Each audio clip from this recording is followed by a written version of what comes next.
So a few months ago, I was sitting in a Discord call with the boys. Fuck my face with an aardvark! While also contemplating why in God's name I haven't seen another human being in over 5 years, and the subject of Code Geass came up.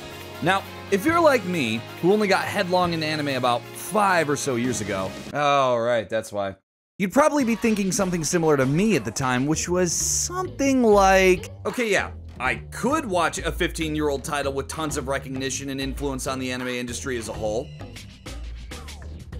But hey, the new episode of Spy X Family just came out. But honestly, I didn't really know what to expect from the series. I knew it was supposed to be pretty damn good because, you know, critically acclaimed anime and all that. But hey man, all I knew about it was the surface level information. What surface level information, I hear you saying? Well, let me sum it up with the 4 M's.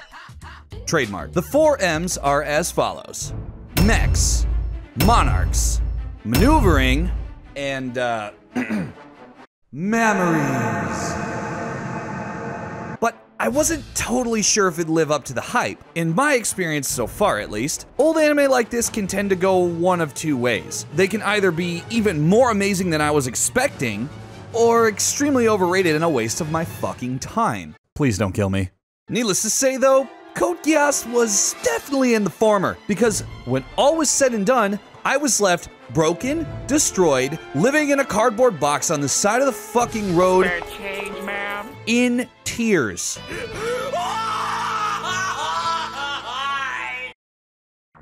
Alright, so I'm gonna make a pretty bold statement, but hear me out.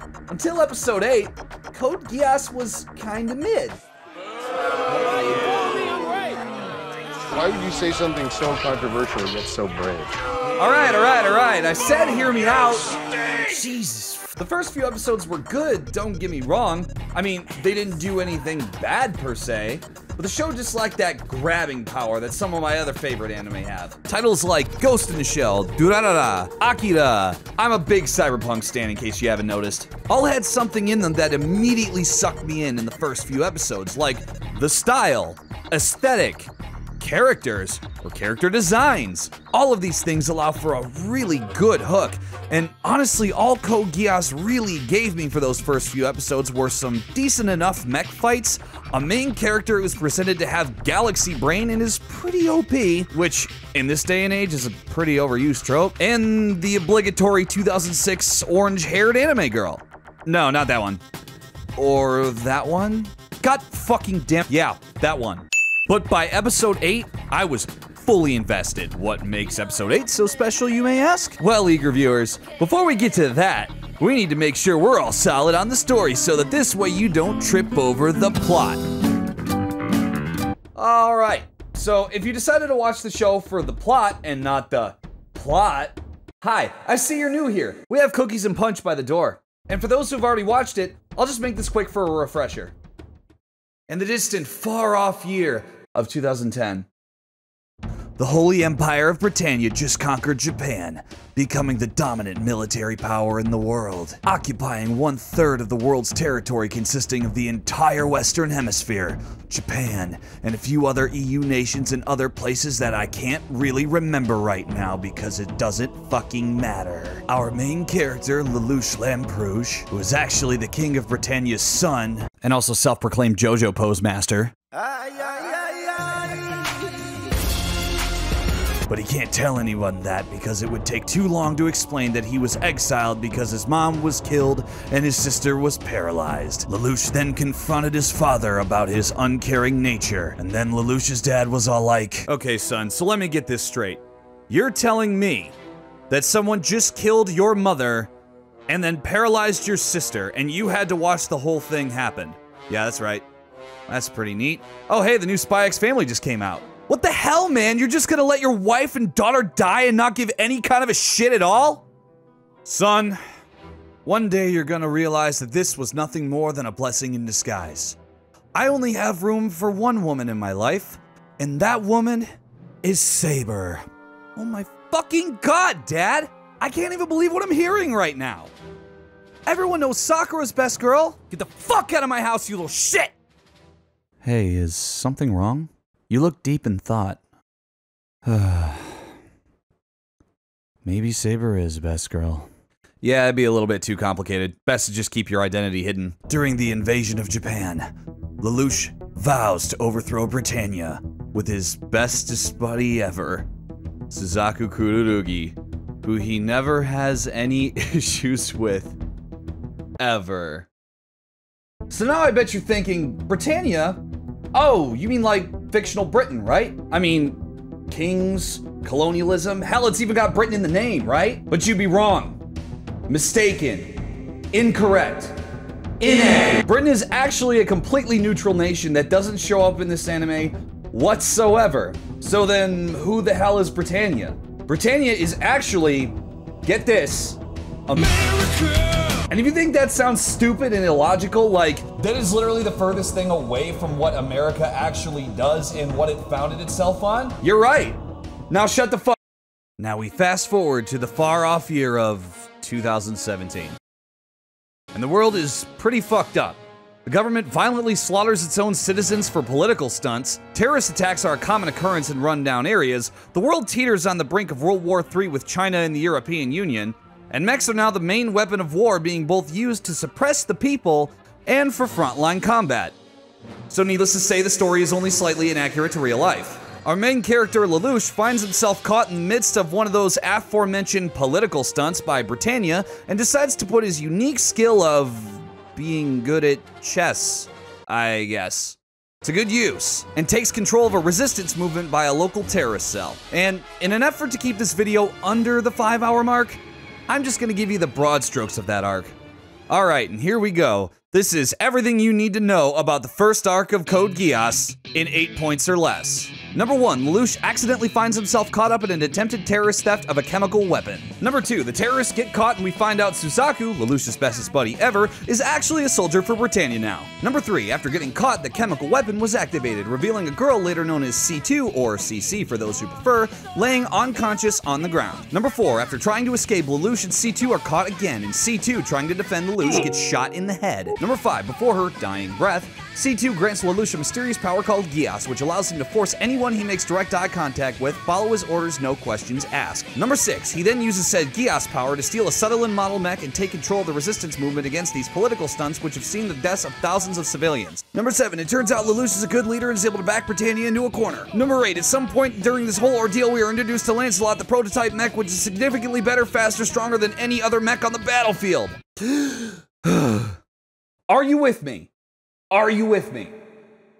Good, because it doesn't get any easier than that. And in order to avoid spoilers, I'm just gonna skip ahead to the part where Lelouch assumes the secret identity of Zero so that his sister Nonali and his friends don't get caught up in his goals to overthrow Britannia and all that. I don't know why, he just kinda thought maybe that would be a bad idea. And now the story can truly begin. So, circling back to episode 8 and the point where I got hooked, Lelouch, now Zero, finds out about a hostage situation involving a rival faction called the Japanese Liberation Front. After seeing the public reception and barbarity of their operation after the JLF started just executing hostages, Lelouch found an opportunity to win a battle of hearts and minds by denouncing the JLF and actively trying to, aggressively, negotiate with them, while Britannian forces couldn't do anything in order to make them not seem weak and then encourage further terrorism. Needless to say, at the end of everything, Zero and his Black Knights, which, by the way, is the name of his faction, I'm sorry I forgot to put that in the script, ended up winning the hearts and minds of the people while Britannia looked ineffective.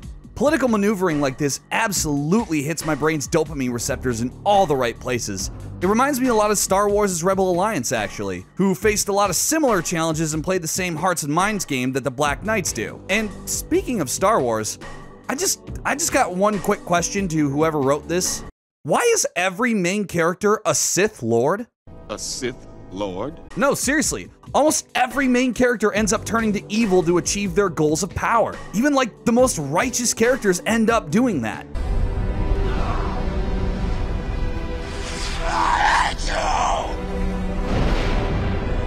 Actually, you know what? Allow me to read you off the Sith code. Peace is a lie. There is only passion.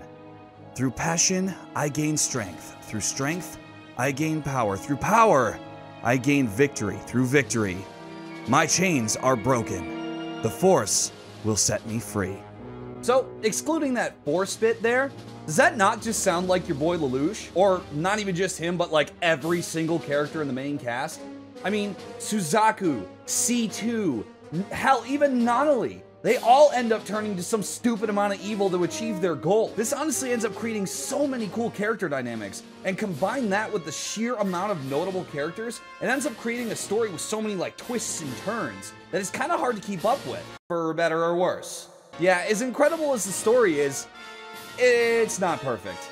As I just said before, the story gets kind of all twisty and confusing, and it gets really hard to keep up with, especially come season 2. Plot points can take some seriously over-complex turns just to get to their conclusion. Characters change their alliances more than my ex-girlfriend. Actions taken by the characters can sometimes seem a little bit too convenient, and the show just sometimes presents some stupid and over-the-top situations that they just present to you as Lelouch playing 250-60 chess.